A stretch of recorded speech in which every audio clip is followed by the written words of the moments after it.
Hello, I'm Chef Jeff Trombetta from Norwalk Community College, and we are going to make shrimp cocktail. So, what we're going to do is we're going to get a quart bouillon going.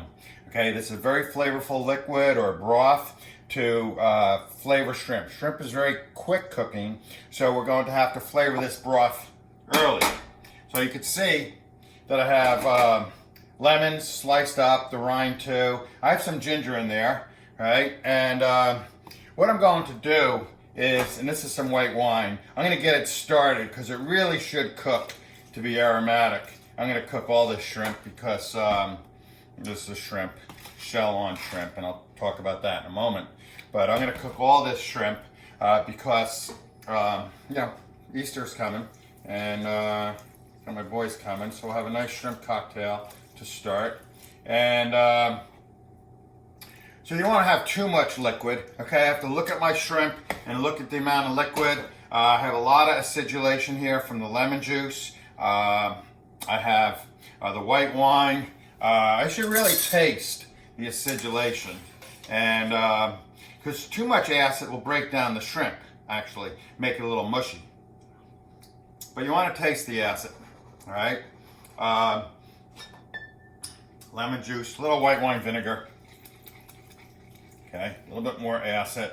And what's important is that so I'm going to wait to add this shrimp. But what's important is that we cool the shrimp in the quart bouillon too. So it takes a lot of flavor to penetrate through the shell. Okay, so we have some ginger. I just like that. That's not classical. Ginger's a great tool, ingredient to work with. And you want to make this as flavorful as possible because after all, it's so diluted with liquid, and how much really gets absorbed into the shrimp through the shell and what have you. So we're going to add a little celery, and this is your basic mirepoix, your aromatic vegetables. And notice how small, thin I'm slicing this, all right? Because I have a little bit of celery in there already. Because you want to expose as much surface as possible. All right, it's all about the flavor. Okay, and now we have the time. So let's get back to some fundamentals. So it's all about obtaining flavor. And so since I have a short cooking time, now I could boil this with larger cuts, but a short cooking time, I want to make sure I maximize the flavor. I love this knife because see, it's the perfect weight, so I could wheel it pretty quick, and it's got a thin blade, and it's my go-to knife. This is actually this is an Italian knife. It's not the bouillon that I think I talked about in the past. That's a heavier knife. Find a knife that's comfortable with you. This is a 9-inch. All right. Anyway, we want to kind of bury that shrimp in the vegetables. We want to extract the flavor before I get the shrimp in there because it doesn't take that much shrimp cooking time. Of course, a little carrot, and I don't need to demo the. Oh, let's get this bay leaf started. This is dried bay leaf. If I had fresh, I would use that, but no gotti. So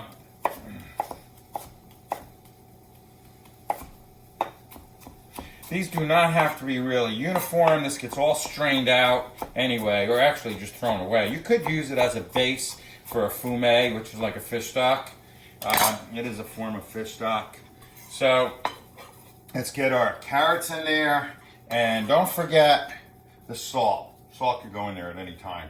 But I want to start to extract flavors from this. All right, this is a poaching liquid. You could poach salmon, you could poach cod, you can poach trout and shrimp and scallops and anything else. So let's get that in there, and then we're going to make a little cocktail sauce. So let's bring that up to a boil. I'm going to taste it again. Let me get the salt in there. Now, again, just like cooking pasta, how much salt is really absorbed into the pasta? And pasta is porous, you know, it swells, it absorbs. But I'm guessing about 10% of all these flavors get absorbed into the shrimp. So you can see that's why I want to have it relatively full. All right, that's pretty flavorful. Oh, I didn't get my garlic. All right, so I didn't peel it. It's not really necessary. You're not gonna infuse any kind of bitter flavor. I do taste the lemon peel in there, but that's okay. Again, that's what I taste, the liquid. So now a lot of these are volatile ingredients like the garlic and the ginger, and they come out right away, so that's good. All right, so I think that's enough of that. Fresh herbs, if I had it, just be careful. I have a bunch of chives here, but I don't need that. There's plenty of onion flavor. And so we have a nice court bouillon. I'm gonna let that simmer for a moment. Actually, I'm not. You should let it cook a little bit more. But I want to get these shrimp in there and you cook them nice and slow, right? Okay. And the way you tell if it's done, it only has to be cooked to 145 degrees internal temperature is the latest food code for cooking fish and shellfish. But it curls, it turns pink. These are wild shrimp, okay? And let me tell you a pet peeve of mine. A pet peeve of mine is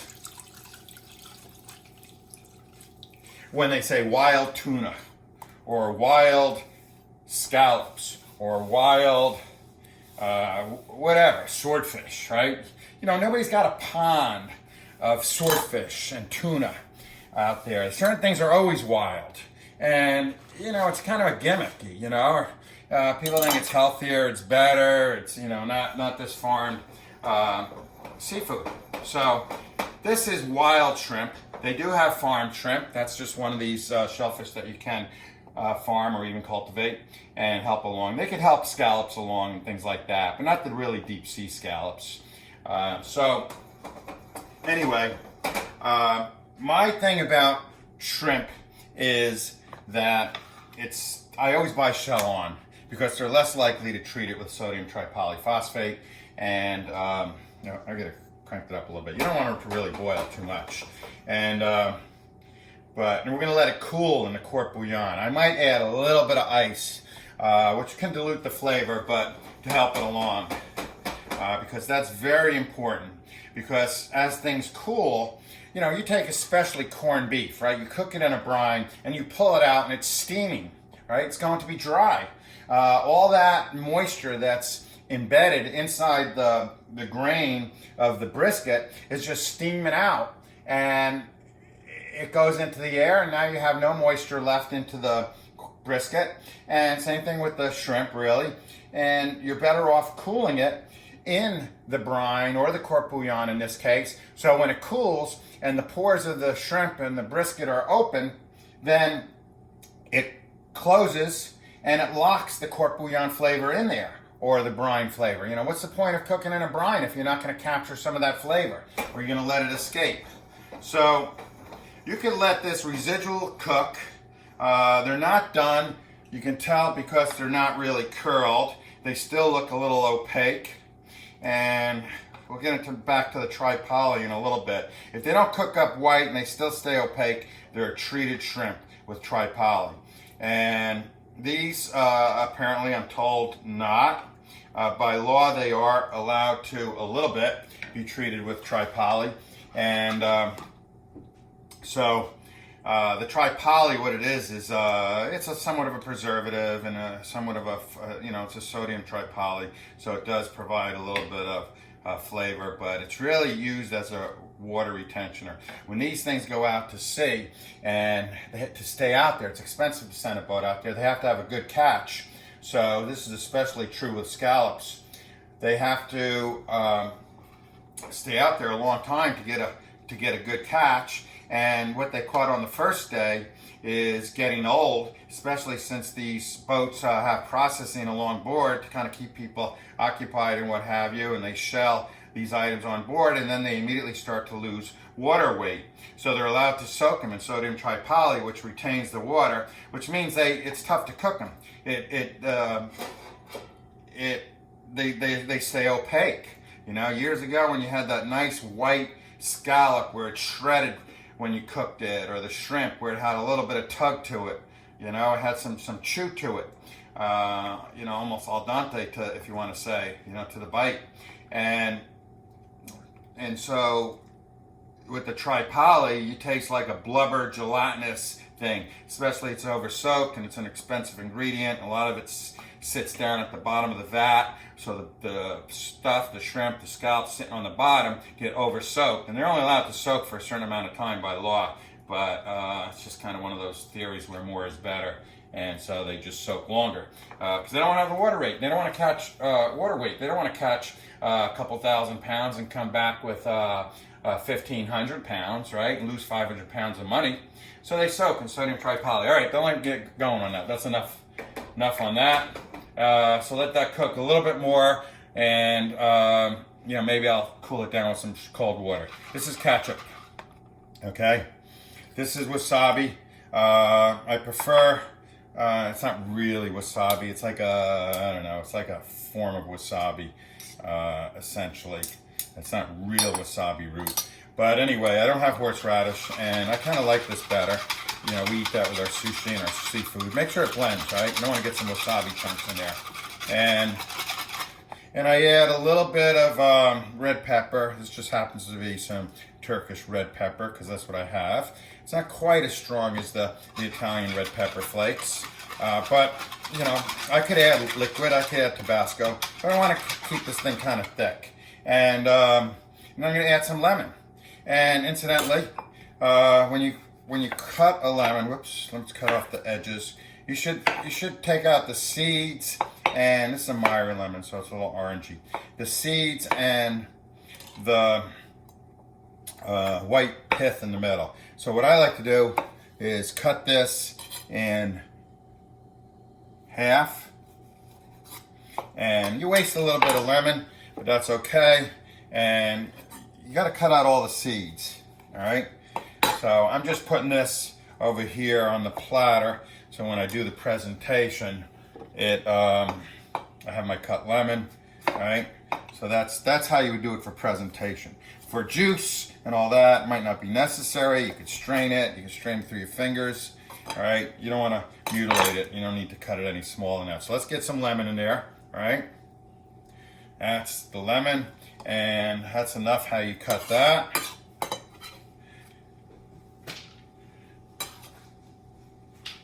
Okay, let's get this off.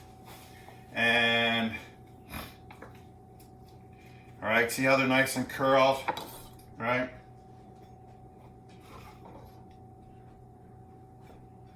There we go. Nice, okay. So we don't have the time to let that cool. So I'm going to dilute it in some cold water to kind of slow down the cooking. And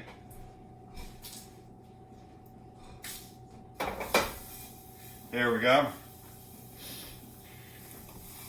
Clean up my knife a little bit. Incidentally, this is a quaternary ammonia. This is what we use in the industry. So a lot of people say, hey, you leave that chemical residue on there. Well, it's like chlorinate in a pool, right? It's not meant to be ingested, but you know, we swallow a little bit, and we're not supposed to dry or rinse our surface. It's got a little pink hue to it, and you know, and so we could do this. We could do spray, and just be careful, don't spray into the food like I almost did, and it's got a little pink hue to it, and that tells you that it's at the right concentration. But you also stick a piece of like a litmus paper in there, and it should be like 300 parts per million, between 200 and 400 parts per million. It's not a lot of parts, so it's color coded, and like I said, it's like chlorinate in a pool, right? And so you're supposed to leave that residue on your pots, your pans, your food contact surfaces, and what have you. Okay, so that's cooling. All right, and so it's infusing. Okay, it's still a little warm, but that's all right. We're gonna rush it along. We've got to finish making the sauce. So what do I have in here? I have some wasabi. I have some red pepper flakes, and you know, I didn't show you. I had it in there already, but we're gonna put, you know, a lot of varieties of heat in here. So you can put whole peppercorns, but it takes a long time to extract.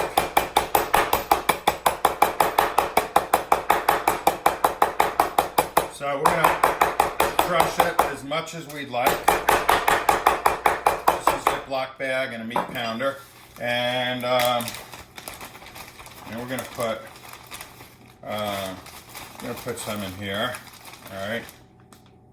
There we go. And we're going to make sure I don't have any whole peppercorns because I just did it quick. Whoa. See, there's a few. They could go in there. Doesn't hurt there. Okay, let's get that in there. And so that's your peppercorns. And so you have red pepper flakes, black pepper, kind of like a steak au poivre where you have a variety of peppers. All right. And I have lemon juice in there. And I could hit it with a shot of vinegar, right? And we taste it. Oh, and I like this little hot German mustard in there. Kind of acts like horseradish also. And let's see what we got. All right.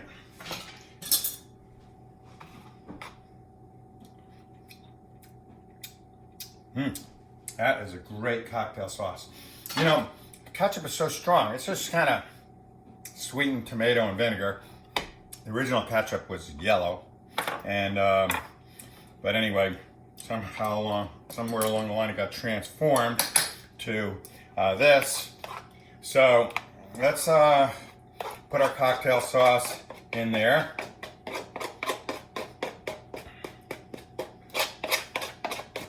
And then we're going to, so these are some lemons, right? I don't make them too big. You know, we'll have more lemons. Let's set up this platter. I'm only going to do a few anyway. Let's do some chives, all right? They're just sitting in some water.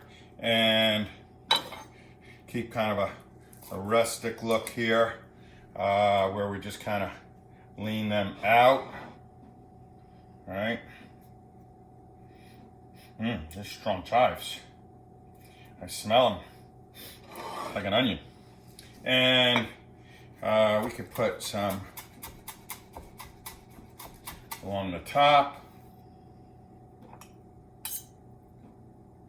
And, right, or along our lemons. Put them along everywhere, right? And we could lay these down so we have a little bit of a bed, right? For the shrimp, right? Just some sort of presentation. You can use shredded lettuce or whatever you want. You don't even have to present it. But sometimes if you spend the time doing something from scratch and making it flavorful and beautiful, you want to get a bang for the buck. You know, that's why presentation is important. You know, because your perceived quality is through the looks. And so you want that. So let's see. It's not quite chilled yet, but when you peel a shrimp, all right, take the legs that's on the bottom, kind of grab them and go kind of like just spin them around, right? And you know, just for presentation's sakes, we should kind of leave the tail on, but go get that last divider of shell, right? So the customer doesn't get ripped off and with that little piece of shrimp that's in there. And these are, and you should kind of go down the back, right, and look for a vein, all right? Okay, I don't see any, all right? All right, it's not gonna kill you, but then you just proceed to lay them on there. And now, let me tell you something about shell-on shrimp. So it's a better quality. Chances are it's not laden with sodium tripolyphosphate. And check for a vein down the back. So if you have a little bit there, you just kind of scrape it out, you know. Just push it to the side. Very little bit there. All right, we'll do one more. And back to the shell-on shrimp. Okay, if I buy raw shell-on shrimp, these are $21.25 to a pound. Okay, that's a pretty small shrimp. Generally, you lose a size if you cook it with the shell on, right? So then they become a 26-30, and then cooking loses the size, so it's really a 31-40. All right. So, and you could measure that by weighing the shrimp, the finished product. I could weigh how many of these to make a pound, and I said about 30, and that might be true, the low end of 30-40 count. And do one more, and then I'm going to eat one because it's probably getting late. And so that's the problem. So I have to do kind of a cost analysis, but generally for quality, I buy shell on. I don't really care about, these 21.25 were a good price. That's why I bought them in Restaurant Depot. I could have bought bigger, although they have a little bit of supply problem. They didn't really have a big selection. And but I never buy P&D, peeled and deveined, and shell on. I P&D raw. I will buy a P&D cooked because that's a good looking shrimp. I believe there's no tripoly in there. It's nice and white. Let's see if it has a shred. That is a delicious shrimp. It really is. I taste the court bouillon. Beautiful. I have another one because I want to try my sauce.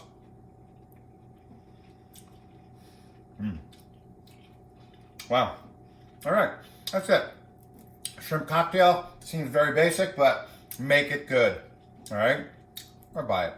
Hey, I'm Chef Jeff Trombetta, Norwalk Community College. Thanks for watching.